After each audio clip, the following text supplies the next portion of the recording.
మీ అందరికీ బహుశా గుర్తుండే ఉంటుంది, ఒక మహిళని హతమార్చి ఆ తర్వాత కుక్కర్లో తన శరీర భాగాల్ని ఉడికించి గ్రైండ్ చేసి పిండి పిండిగా చేసేసి చెరువులో పడేసే సంఘటన, కుక్కర్ కేసు. సో మీర్పేట్కి సంబంధించిన కుక్కర్ కేసు గురించే ఒక అప్డేట్ మీ ముందుకు వచ్చాను. సో మీర్పేట్ గురుమూర్తి తన భార్యని హతమార్చి, వెంకటమాధవిని హతమార్చి ఆ తర్వాత దాన్ని మిస్సింగ్ కేసుగా మార్చాలనుకున్నాడు. కానీ ఎంత ప్రయత్నించినా కూడా పోలీసులు ఆ కేసును ఛేదించారు. సో ఇక్కడ ఫోటోలో కనిపిస్తున్నటువంటి ఆ మహిళే గురుమూర్తి భార్య వెంకటమాధవి. సో పైన ఫోటోలో కనిపిస్తున్న వ్యక్తి గురుమూర్తి, ఇదే కుక్కర్ ఎగ్జాక్ట్గా. సో ఇటువంటి కుక్కర్లోనే గురుమూర్తి తన భార్యని తన భార్య హతమార్చి శరీర భాగాల్ని ముక్కలు ముక్కలుగా చేసేసి ఇదే కుక్కర్లో పెట్టి ఉడికించి ఆ తర్వాత పొడిగా చేసి చెరువులో పడేశాడు. సో దీని అందరికీ ప్రధాన కారణం గురుమూర్తికి తన మరదలతో ఉన్నటువంటి వివాహేతర సంబంధమే. ఎగ్జాక్ట్గా సరిగ్గా ఈ ఏడాదే, సుమారు ఇంకో 10 రోజులు అయితే సరిగ్గా ఏడాది అయ్యే అవకాశం ఉంది. సో జనవరి 14-15 తేదీల్లో తన భార్య వెంకటమాధవిని తన నివాసంలోనే న్యూ వెంకటేశ్వర కాలనీ, మీర్పేటలోని న్యూ వెంకటేశ్వర కాలనీలో తన భార్య వెంకటమాధవిని చాలా దారుణాతి దారుణంగా హతమార్చాడు భర్త గురుమూర్తి. హతమార్చడమే కాదు, ఆ భార్య శరీర భాగాల్ని భాగాలుగా చేసి, విడి భాగాలుగా చేసి వాటన్నిటిని కుక్కర్లో పెట్టి ఉడికించి గ్రైండర్లో పిండి పట్టి, అక్కడ రోల్ కూడా ఉంది, రుబ్బు రోలు. సో రోల్లో వేసి ఆ ముక్కలన్నింటినీ దంచి వాటిని పొడి చేసి చెరువులో పడేశాడు. ఆ తర్వాత ఏం తెలియనట్టుగా పోలీసుల దగ్గరికి వెళ్ళిపోయి నా భార్య కనిపించట్లేదు అని చెప్పి అత్తామామలతో కలిసి కంప్లైంట్ కూడా ఇచ్చాడు. సో పోలీసులు ఈ కేసుని విచారించడం మొదలుపెట్టారు. సో జనవరి 15వ తేదీన ఇంట్లోకి వెళ్ళేటువంటి సీసీటీవీ విజువల్స్ రికార్డ్ అయినటువంటి విషయాన్ని పోలీసులు గమనించారు. వెంకటమాధవి భర్తతో పాటు ఇంట్లోకి వెళ్ళింది. ఆ తర్వాత నుంచి బయటికి రాలేదు. మరి ఏమైపోయింది? ఇంట్లో లేదు. మరి ఇంట్లోకి వచ్చిన మహిళ అక్కడికక్కడే చూమంతర్ ఖాళీ అంటే మొత్తం మాయమైపోవడానికి మ్యాజిక్ కాదు కదా. మరి ఎక్కడికి పోయింది? ఇంట్లోకి వచ్చిన మహిళ లేదు, కనిపించట్లేదు, ఎక్కడ పోయిందని చెప్పి చాలా వరకు పోలీసులు రకరకాల ప్రయత్నాలు చేశారు. ఎంతటి స్కెచ్ వేశాడు గురుమూర్తి అంటే, he's an ex army, Naik సుబేదార్గా కూడా పనిచేశారంట. ఆర్మీలో పనిచేసి రిటైర్డ్ అయిపోయి వచ్చిన తర్వాత డిఆర్డీఓలో సెక్యూరిటీ గార్డ్గా పనిచేస్తున్నాడు.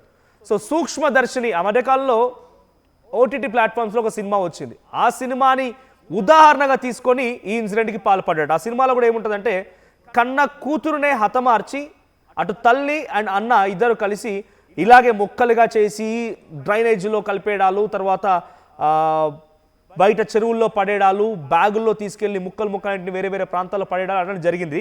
సో ఆ సినిమా ఆధారితంగానే ఇక్కడ వెంకటమాధవిని హతమార్చాడట భర్త గురుమూర్తి.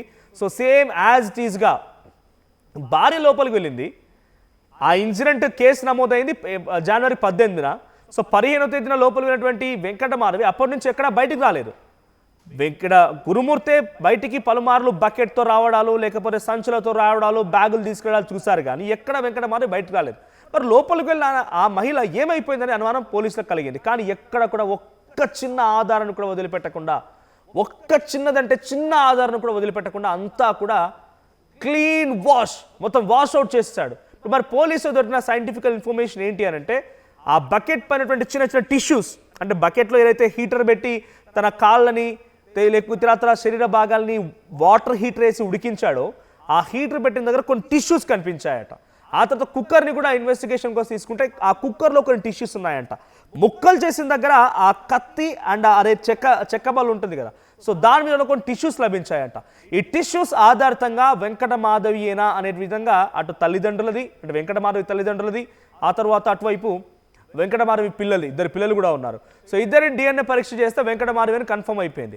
ఆ తర్వాత గురుమూర్తి పోలీసులకి ఛాలెంజ్ చేశాడు, నేనే చంపానని ప్రూవ్ చేయండి, నేనే చంపానని ప్రూవ్ చేయండి అని చెప్పి ఇటు వెంకటమాధవికి సంబంధించిన మరణం విషయంలో పోలీసులకు ఛాలెంజ్ చేశాడు గురుమూర్తి. ఇది చాలా బిగ్గెస్ట్ టఫ్ టాస్క్గా మిగిలిపోయింది.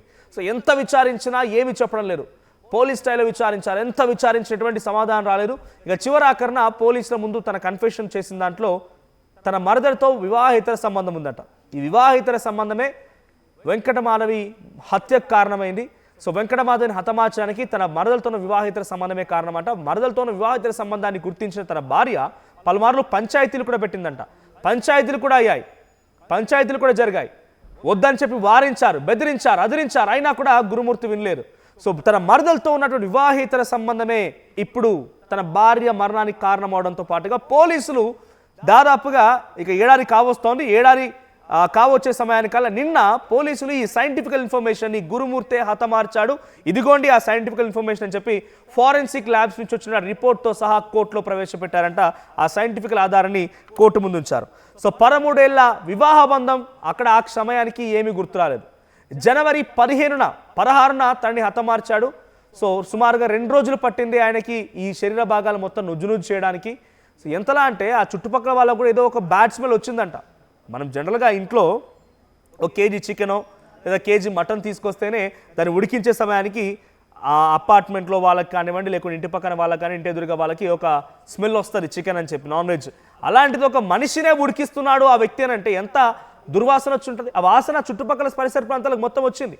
ఎక్స్క్లూజివ్గా ఆ సంఘటన సమయంలో జనవరి 15న జరిగిన ఈ సంఘటనకు సంబంధించి ఆర్టీవీ గ్రౌండ్కి వెళ్ళి చాలా విషయాలు వెలికి తీసే ప్రయత్నం చేసింది. ఆ నేపథ్యంలో చుట్టుపక్కల స్థానికులు కూడా మాట్లాడుతూ చాలా దుర్వాసన వచ్చేది, ఎప్పుడు చూసినా మసులుతూ ఉన్నట్టుగా, ఏదో ఉడికిస్తూ ఉన్నట్టుగా స్మెల్ వచ్చేది అని చెప్పి చుట్టుపక్కల స్థానికులు కూడా చెప్పారు. కానీ ఎవరు కూడా గురుమూర్తిలా చేస్తాడు అనుకోలేదు, గురుమూర్తిలా చేస్తాడని ఎవరు కూడా భావించలేదు. సో తనకు ఏ మాత్రం ఎవిడెన్స్ వదిలిపెట్టకుండా చిన్న రక్తపు చుక్క కానివ్వండి, తనకు సంబంధించి ఏ ఒక్క చిన్న ఎవిడెన్స్ కూడా వదిలిపెట్టకుండా వెంకటమాధవ్ని చాలా దారుణంగా, అంటే ఇంత దుర్మార్గంగా ఒక వ్యక్తిని చంపగలుగుతారు మనుషులు, ఇంత దుర్మార్గంగా హతమారుస్తారని చెప్పి ఇంతవరకు సినిమాలో ఉన్నటువంటి అంశాలు రాలేదు. అంటే ఇంత దారుణంగా ఉంటుందని ఎక్కడ కూడా మనం కనీసం కల్లో కూడా ఊహించాం. ఏకంగా దేశవ్యాప్తంగా చర్చనీయాంశంగా మారింది. దేశవ్యాప్తంగా ఇంటర్నేషనల్ లెవెల్లో ఈ అంశం చర్చనీయాంశంగా మారింది. తన కట్టుకున్న భార్యని, 13 ఏళ్ల వైవాహిక జీవితాన్ని, 2 పిల్లలనే విషయాన్ని మొత్తాన్ని మర్చిపోయి ఆ వ్యక్తి తన భార్యని ఎంత దుర్మార్గంగా, అంటే కనీసం ఆ మహిళకు సంబంధించి ఒక చిన్న ఎముక, చిన్న ముక్క కూడా లేకుండా ఎక్కడికక్కడ దాని మొత్తాన్ని కూడా ధ్వంసం చేసే ప్రయత్నం, చెరువులో పడేయడము, పిండిగా చేసి చెరువులో వదిలేయడము. జిల్లలు కూడా చెరువులో వరుసగా ఇంట్లో నుంచి పోలీసులు సీసీటీవీ కెమెరాను పరిశీలించినప్పుడు ప్రతి 1 అవర్కి 2 అవర్స్కి ఒక బ్యాగ్ తీసుకొని పోతున్నాడు, మళ్ళీ ఎంటీ చేతులతో వస్తున్నాడు, బ్యాగ్ తీసుకొని పోతున్నాడు, ఎంటీ హ్యాండ్స్తో వస్తున్నాడు. అరే ఏడబోతున్నాయి ఈ బ్యాగ్స్ అన్ని, ఈ బ్యాగులో ఏమున్నాయని చెప్పి పోలీసులు కూడా షాక్ అయిపోయారు. విచారిస్తే పోలీసులకు ఆయనే చంపడనట్టుగా ప్రూఫ్ ఏం లేదు. అక్కడ ఆ అమ్మాయి మరణించింది, ఆ డెడ్ బాడీకి సంబంధించి విజువల్స్ ఉన్నాయి, విజువల్స్ ఇన్ సెన్స్ టిష్యూస్ ఉన్నాయి. సో ఆ టిష్యూస్ కనిపిస్తూ ఉన్నాయి, ఆ చెక్క బల్ల పైన టిష్యూస్ ఉన్నాయి, తర్వాత వాటర్ హీటర్ వేసి ఉడికించిన దాంట్లో ఆ బకెట్లో టిష్యూస్ ఉన్నాయి, ఇవన్నీ కనిపిస్తున్నాయి, ఈ డిఎన్ఏతో మ్యాచ్ అవుతున్నాయి. కానీ గురుమూర్తే హతమార్చాడని చెప్పడానికి ఏ ఒక్క ఆధారం కూడా పోలీసులకు లభించలేదు. గురుమూర్తి కూడా పోలీసులకు ఛాలెంజ్ చేశాడు. కానీ చివరాఖరణ ఇప్పుడు మాత్రం పోలీసులు ప్రూవ్ చేయగలుగుతున్నారు. సో 36 మంది సాక్షులు ఉంటే 20 మందిని విచారించిన తర్వాత ఎట్టకేలకి ఒక ఫైనల్ కంక్లూజన్కి వచ్చారు. ఆ సైంటిఫికల్ డేటాను కూడా ఇప్పుడు కోర్టు ముందు గురుమూర్తి విషయంలో పోలీసులు అప్పజెప్పినట్టు తెలుస్తోంది. సో అరెస్ట్ చేశారు. ఇప్పుడు రోజుల పాటుగా చెంచల్గూడ జైల్లోనే జైలు జీవితం గలుపుతున్నాడు గురుమూర్తి. సో ఇప్పుడు పోలీసులు సైంటిఫిక్ ఆధారాలతో కోర్టుకి ప్రొడ్యూస్ చేసిన నేపథ్యంలో ఇక శిక్ష ఖరారయ్యే అవకాశం కనబడుతోంది. ఇంకో మాట ఏంటంటే అటు పిల్లల్ని కూడా, 2 పిల్లలు ఉన్నారు కదా, మీకు అందరికి బహుశా ఈ కేసు గుర్తుండే ఉంటుంది, మీకు మళ్ళీ గుర్తు చేసే ప్రయత్నం చేస్తున్నాను. సో పిల్లల్ని కూడా ప్రీ ప్లాన్డ్గా జనవరి 14తో దినే సంక్రాంతికి అని చెప్పి వేరే వాళ్ళ బంధువుల ఇంటికి తీసుకెళ్ళి బంధువుల ఇంటి దగ్గర వదిలేసి వచ్చాడంట. పిల్లల్ని తీసుకొచ్చాడు, కానీ పిల్లలు ఎక్కడ గమనించలేదు. ఒకరోజు పిల్లలు వచ్చి మళ్ళీ తీసుకెళ్ళి మళ్ళీ డ్రాప్ చేశాడంట. ఒకరోజు తీసుకొచ్చాడు పిల్లల్ని, మళ్ళీ తీసుకెళ్ళి మళ్ళీ డ్రాప్ చేశాడు. ఆ పిల్లలు కూడా అన్నారంట, నాన్న ఈ వాసన ఏంటి, స్మెల్ ఏంటి అన్నారంట. కానీ మా పిల్లలకి తెలియదు కదా, అమ్మేదంటే అమ్మమ్మ వాళ్ళ ఇంటికి వెళ్ళిపోయింది అన్నారంట. సో అటు ఆ తల్లిదండ్రులకు కూడా సుమారు 4-5 రోజులు అయినా కూడా ఇంకా కూతురు ఫోన్ చేయలేదంటే డౌట్ రాలేదు. ఎందుకంటే ఎక్కువ కమ్యూనికేషన్ లేదంట, అప్పటికే గొడవలు అవుతున్నాయి కాబట్టి. సో ఎక్కువగా తల్లిదండ్రులతో కూడా కమ్యూనికేషన్ ఉంచకపోయేవాడంట, తన దగ్గర ఫోన్ ఉండకపోయేది, కమ్యూనికేషన్ ఉంచకపోయేవాడు. సో ఈ నేపథ్యంలో తల్లిదండ్రులు కూడా తన కూతురు ఫోన్ చేయలేదనేటువంటి అనుమానంగానే ఏం కలగలేదు. తర్వాత అల్లుడే అంటే గురుమూర్తే అటు అత్తమామకి ఫోన్ చేసి మీ అమ్మాయి కనిపించట్లేదని చెప్పడంతో గొడవ పెట్టుకుంది కదా, ఎక్కడైనా వెళ్ళిపోయి ఉంటుందని చెప్పి అటు అత్తమామతోనే మిస్సింగ్ కంప్లైంట్ ఇచ్చాడు. నిజంగా ఆయన మిస్ అయ్యి ఉంటే ఆయన వెళ్ళి కంప్లైంట్ ఇచ్చేవాడు, కానీ తెలివిగా అత్తమామతో కంప్లైంట్ ఇచ్చాడు. ఫస్ట్గా మిస్సింగ్ కేసే నమోదైంది, ఆ తర్వాత దీన్ని సెక్షన్లు మార్చి ఈ సంబంధించినటువంటి ఈ సెక్షన్ ఇంప్లిమెంట్ చేశారు. సో ప్రజెంట్ గురుమూర్తి కేసు విషయంలో పోలీసు అయితే ఒక కొలిక్కి వచ్చారు. టెక్నికల్ ఇన్ఫర్మేషన్ని, సైంటిఫికల్ ఇన్ఫర్మేషన్ని కోర్టు ముందు హాజరుపరిచారు. అటు మరదలతో వివాహితర సంబంధమే ఈ మరణానికి గల కారణం అని చెప్పి పోలీసు కూడా ఒక నిర్ధారణకు వచ్చినట్టు తెలుస్తోంది. So finally however cooker case, ఈ కుక్కర్ తర్వాతే జనరల్గా ఈ కుక్కర్ అనగానే మనకు ఏదైనా ఉడికించడం కోసం గట్టి పదార్థాలు ఉడికించడం కోసం వాడే వస్తువులా ఉండిపోయింది. కానీ తర్వాత ఇది కూడా ఒక మారణాయుధమేనా అనే రకంగా అందరూ ఆశ్చర్యపోయారు. కూల్ డ్రింక్, అది తాగేటువంటి కూల్ డ్రింక్ అని అందరూ భావిస్తుంటారు, కానీ అది కూడా ఒక మారణాయుధంగా మారింది. ఎలా? దానిలో విషం కలిపి భర్తలకు ఇస్తున్నారు భార్యలు.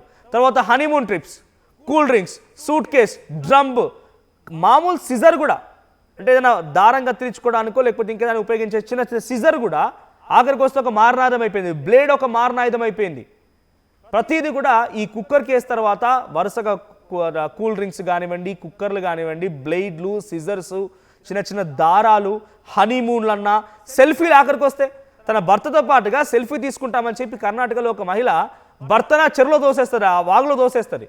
వాడు కొట్టుకుపోతుంటే కనీసం పట్టని నిల్చొని కూర్చుంటుంది, అక్కడ బ్రిడ్జ్ పైనే నిల్చొని ఉంటుంది. చుట్టూ స్థానికులు గమనించి ఆ మనిషిని లెక్కి తీసిన తర్వాత నా భార్య నన్ను తోస్తుందని చెప్పి ఆ భర్త చెప్తాడు.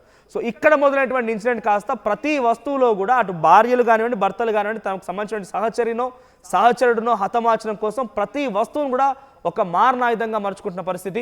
సో ఏదేమైనా కుక్కర్ కేసు కొలిక్కి వచ్చింది. సో ఈ కేసులో మీరు ఎటువంటి అభిప్రాయం వ్యక్తం చేస్తున్నారు, లేకపోతే మీ ఒపీనియన్, ఈ కేసు మొదటిగా మీరు విన్న తర్వాత మీకేమనిపించింది కామెంట్ చేయండి.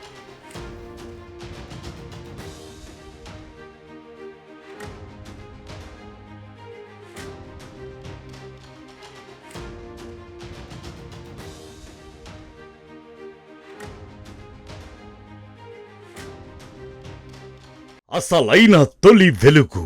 ఫాలో వాట్సాప్ @తొలి వెలుగు official.